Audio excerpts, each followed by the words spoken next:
Dis-moi chérie, je peux te demander quelque chose? Oui, vas-y, je t'écoute. Je me sens un peu à l'étroit ici. Ici quoi, dans la cuisine? Non, ici je veux dire dans notre maison, dans notre jardin, dans notre village. Mais qu'est-ce que tu essaies de me dire exactement? Je manque d'air, je m'étouffe. Pour moi la maison, c'est une prison. Je crois que j'ai une solution pour toi. Et si on cherchait un camping-car? Une cabane roulante? Ah ça, je valide.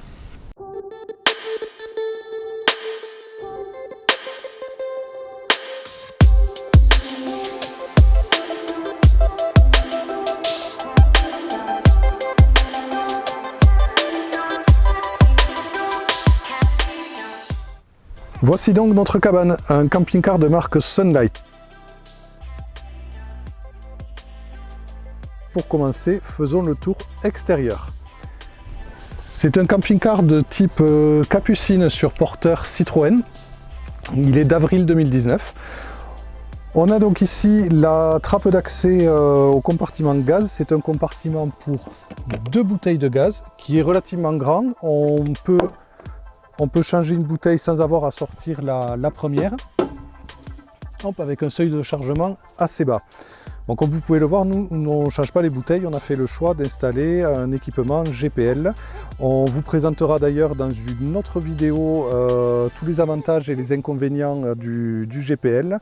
Et dès que cette vidéo sera faite, nous vous mettrons un lien en haut à gauche de votre vidéo ou en haut à droite.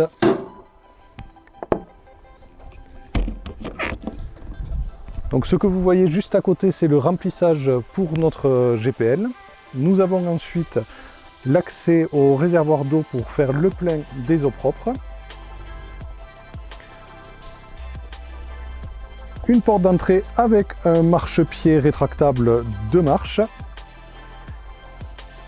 Et en bout de camping-car, l'accès à la soute. Donc c'est une soute modulable parce que nous avons des lits superposés à l'intérieur. Donc on l'a laissé tel quel en état d'utilisation évidemment.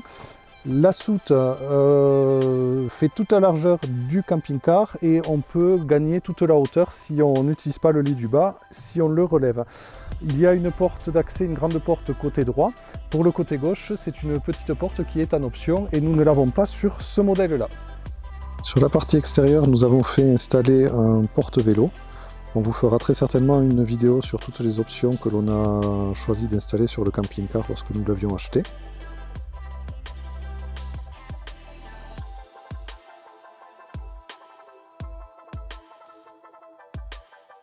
Côté gauche du camping-car, nous avons donc juste ici la trappe d'accès pour la cassette DVC.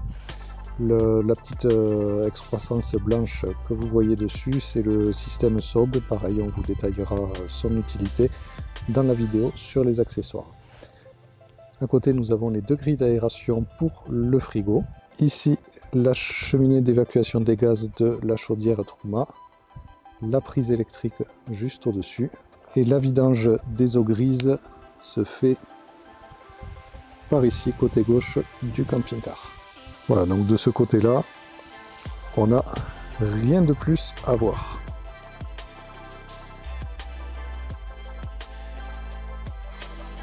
Voyons maintenant l'intérieur du camping-car. Du coup, je laisse passer Raphaël devant parce que ce sera beaucoup plus pratique. Alors, dans le fond du camping-car, nous avons 2 lits superposés de 2,10 m par 80 cm. Dans le lit du haut, on range parfois quelques affaires de Lilou quand Joris n'est pas là. Il y a dans ce lit une fenêtre et un lanterneau. Dans le lit du bas, nous avons la porte de soute qui donne sur ce lit. Donc nous avons décidé de faire un rideau isolant parce qu'on avait quelques apports de froid. Il y a également une fenêtre dans ce lit et le lit peut se relever pour faire une soute plus grande. Ensuite, nous avons la salle de bain.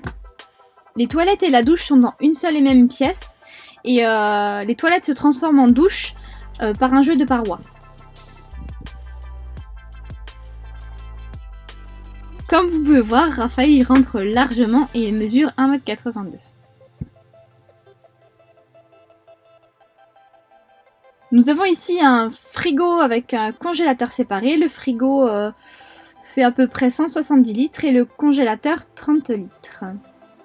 C'est un frigo très mixte qui est sur le 12 volts lorsque l'on conduit, sur le gaz lorsque nous sommes stationnés et sur le 220 lorsque nous sommes branchés à l'électricité. Nous avons également pas mal de rangements. Ici c'est un rangement pour la télé, mais vu que nous n'avons pas de télé, nous nous en servons comme rangement basique. Ensuite, ce grand placard était une penderie, mais nous l'avons transformé en étagère.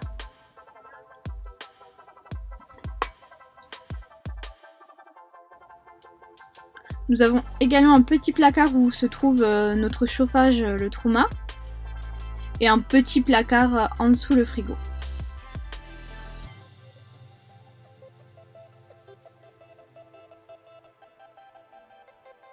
Voici ici le coin cuisine avec un petit évier et une gazinière 3 feux, ainsi qu'un plan de travail qui permet de mettre pas mal de rangements si on le désire. Nous avons 2 grands placards pour les ustensiles de cuisine et l'alimentation en haut.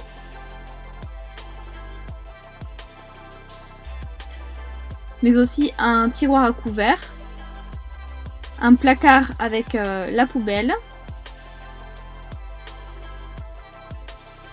et un autre grand placard qui nous sert pour l'alimentation et les ustensiles de cuisine également. Ici nous avons le panneau de contrôle, en bas il y a les eaux usées, au milieu les eaux propres et en haut la batterie.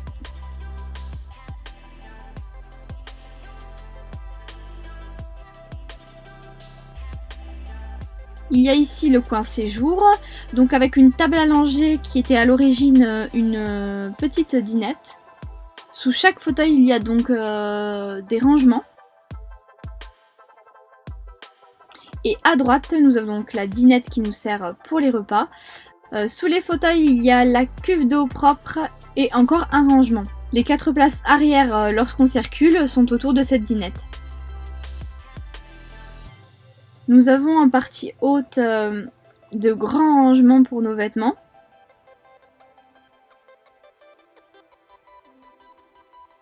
Et au-dessus de ces placards, nous avons assez d'espace pour ranger et mettre un peu de déco.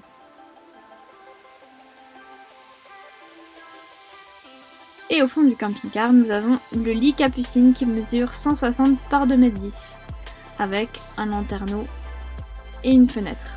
À savoir que toutes nos ouvertures comportent une moustiquaire et un volet. Et le lit Capucine peut se relever pour faciliter l'accès au poste de conduite.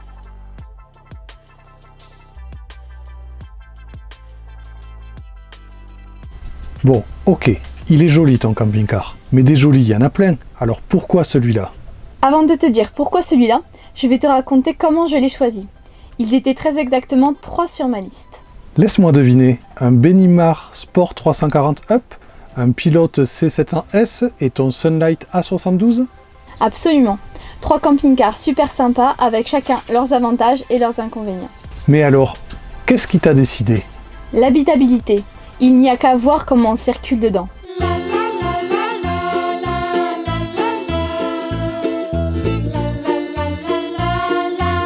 Mais ce n'est pas la seule raison.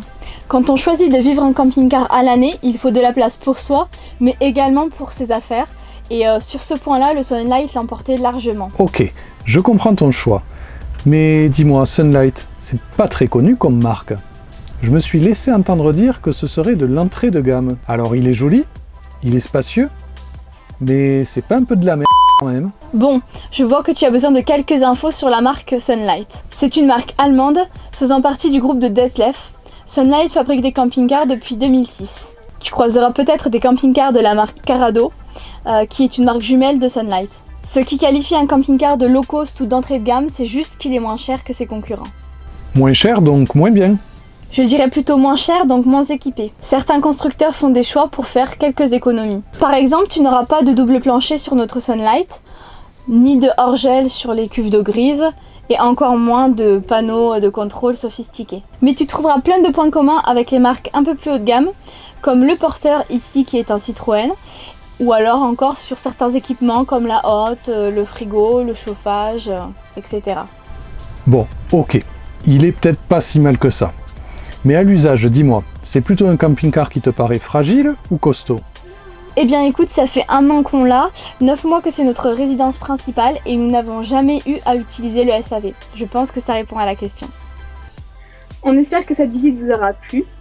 Pour terminer cette vidéo, on avait envie de vous parler d'un choix important pour nous, c'est le choix du concessionnaire. Effectivement, lorsqu'on souhaite faire l'acquisition d'un camping-car, le choix du concessionnaire est primordial.